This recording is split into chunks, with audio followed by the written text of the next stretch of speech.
Well, good afternoon. God's peace to everyone. Welcome to this afternoon as we will conduct a seminar. My brother and fellow laborer in the ministry of the Word, Pastor Nathan, and I am Ron Holmgren.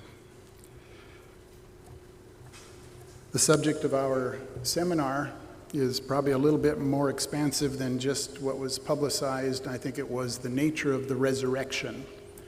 But we will be talking really on life, death, and the resurrection.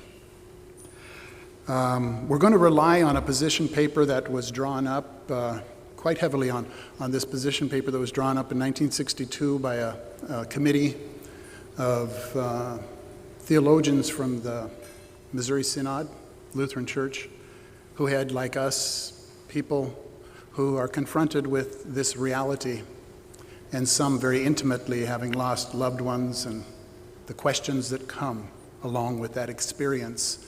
And then when they or we face ultimately our own death, and what then?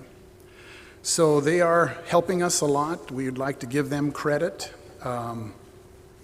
As pastors, both Pastor Nathan and myself, we are, by virtue of our vocation, quite often in this subject with people who have lost loved ones, conducting funerals, and trying as best we can to comfort.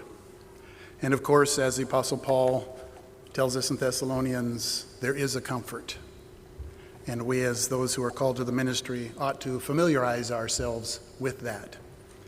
And so, as we go through the process of doing that, we find ourselves hearing things that perhaps are not necessarily so biblical or so true.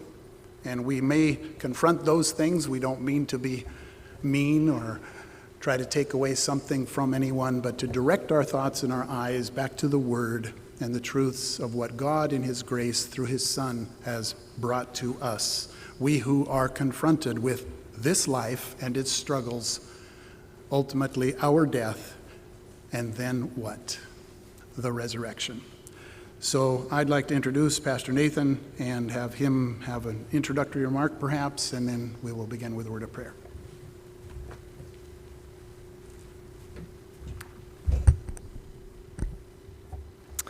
Thank you. Also a great pleasure to be here with you this afternoon to discuss this topic, which is becoming something of a necessity to speak of, as Ron had mentioned already, because I was called to ESCO to serve a few years ago as a pastor along with Pastor Bruce Berkstead. And in the 2 months that I was there, we were at 8 funerals. And it seemed to be quite a bit. We weren't officiating at many of them. I believe he was at a couple. But as Pastor Ron had mentioned, we hear in these kind of environs things that are actually not in keeping with the Scripture at all, nor do they necessarily promulgate the central hope that we have as a Christian philosophy, of which Paul is warning the Christian church, because we would be carried off as spoil, taken as